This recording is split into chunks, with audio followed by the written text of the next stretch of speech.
So in Tendai, I heard Lotus Sutra is also important. So what is the Lotus Sutra anyway in Tendai Buddhism? Please tell us. Well, the attention to the Lotus Sutra again goes back to Chinese Tiantai. And the Tiantai school was at the time in China in the 6th century referred to as a Lotus Sutra school. And the Lotus Sutra becomes important. And here I could give you a very scholarly interpretation, but I'll avoid that. Okay. The Lotus Sutra, you know, if you read, let's say, the Heart Sutra as an example, or the Lakavantara Sutra, they are deeply philosophical works that speak in many cases to the heart, but they require some deep training to really understand. The Lotus Sutra is not a sutra that breaks new ground except in 2 areas, but it's a sutra that's a summary of all the other sutras. So when you look and when we talk about this, it's referred to as Ekayana and complete teaching. So the Lotus Sutra became so important for several reasons. One of which is, as a kind of summary, it provides a way of looking at Buddhist teachings, many different styles, all in one place. In the way that you would, you know, if you would order an encyclopedia that's got all the information in one place. It may not always be as deep as looking at the separate books, but it's all there. So that's one important aspect. It's all the teachings in one place. The second thing is that it's exciting. You've got parables. You've got people telling stories. I think sometimes when I read the Lotus Sutra 1,000 years ago, before you had Steven Spielberg, the Lotus Sutra was Steven Spielberg at that time. You have fantastic stories that people can relate to.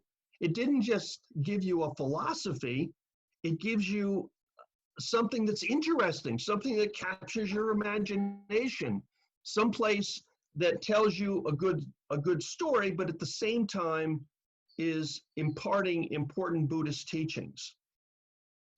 The other important aspect of that is it introduces in a very real way the idea of upaya, which is hoben in Japanese, or skillful means.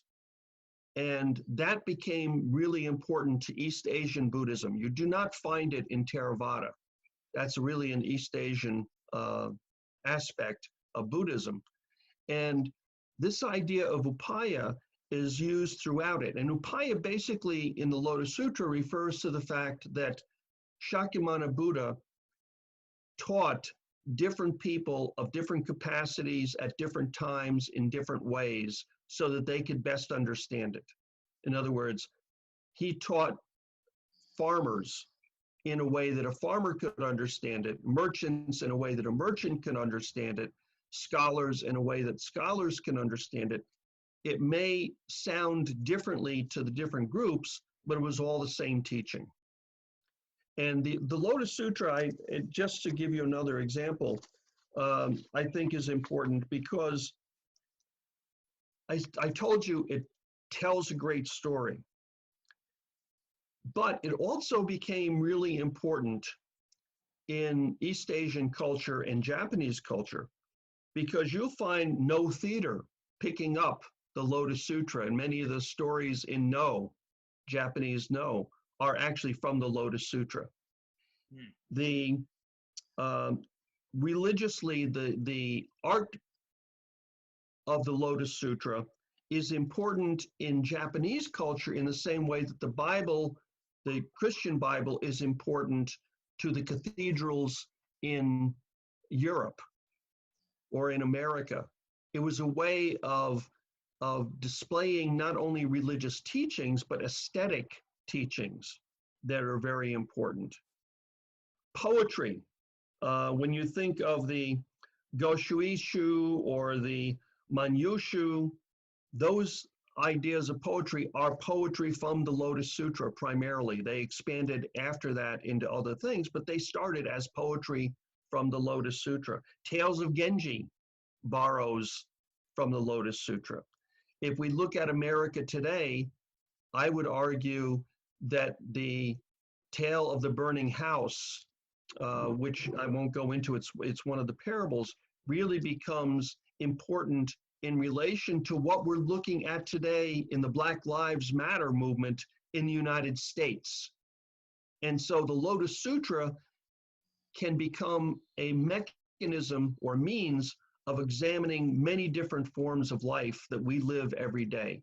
Many of the other sutra do not have that capacity, but the Lotus Sutra did, and it had an inordinate influence on East Asian culture. And just one other thing, without a doubt, the most recited sutra in Japan or in East Asia, China, Vietnam, Korea, is the Heart Sutra.